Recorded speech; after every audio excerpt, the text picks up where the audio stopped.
State defence হিসাবে সাবেক প্রধানমন্ত্রী শেখ হাসিনা এবং সাবেক স্বরাষ্ট্রমন্ত্রী আসাদুজ্জামান খান কামাল এদের পক্ষে রাষ্ট্রপক্ষ থেকে আনিত যে চার্জের অভিযোগ এসছে সেই ফর্মাল চার্জ তার বিরুদ্ধে আমি ডিসচার্জের প্রেয়ার করেছি। আমি ডিসচার্জে তাদেরকে অব্যাহতির প্রার্থনা করেছি।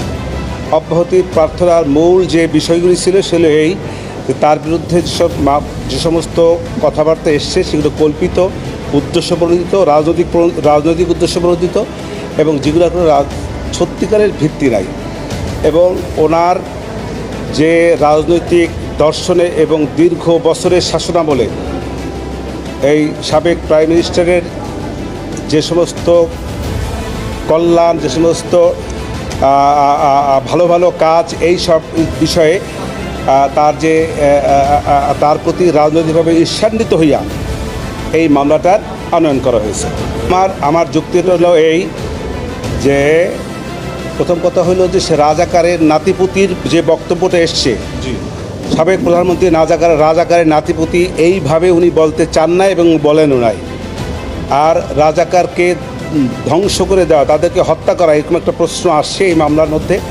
সেক্ষেত্রে আমি বলেছি যে উনি দীর্ঘ বছর শাসনামলে ছিলেন। উনি যদি চাইতেন রাজাকারকে হত্যা করে ফেলবেন তাহলে ইতিপূর্বেই পারতেন। উনি ইতিপূর্বে যেহেতু রাজাকারদের হত্যা করেন নাই, আজকে আসে কেন বাচ্চা ছেলেদেরকে হত্যা করবেন? এটা হল প্রথম কথা। দ্বিতীয় কথা হলো ওনাদেরকে বলা হয়েছে যে তাপস সাহেবের সঙ্গে উনি ফোনালাপ করেছেন, সেই ফোনালাপে বিভিন্ন ছাত্রদেরকে হত্যার নির্দেশ দিয়েছেন। আমি বলেছি এটা সঠিকটা, এরকম কোনো নির্দেশ প্রশাসনের পক্ষ থেকে কোনো ডকুমেন্টারি কোনো এভিডেন্স তাদের কাছে নাই। তৃতীয় কথা হলো যে রংপুরে বেগম রোকেয়া বিশ্ববিদ্যালয়ের ছাত্র আবু সাঈদের যে হত্যার নির্দেশ দিয়েছে, এরকম কোনো বক্তব্য, যে বক্তব্যগুলো এনেছে এগুলো সঠিক নয়। কারণ হলো এরকম কোনো ডকুমেন্টারি এভিডেন্স রাষ্ট্রপক্ষে তার যে দাখিলীয় কাগজপত্র তার মধ্যে নাই।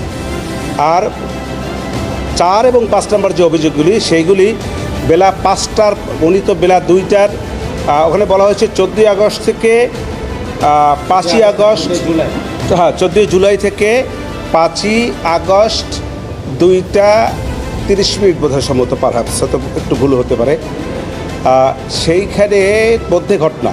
অতএব ওই দিন তো সে তো বাংলাদেশেই ছিলেন না। অতএব এই তার বিরুদ্ধে যে অভিযোগগুলি 2, 4 এবং 5 নম্বর এসছে এটা ওনার বেলায় প্রযোজ্য না। আমার প্রার্থনা হলো আমি চাচ্ছি আসামিদের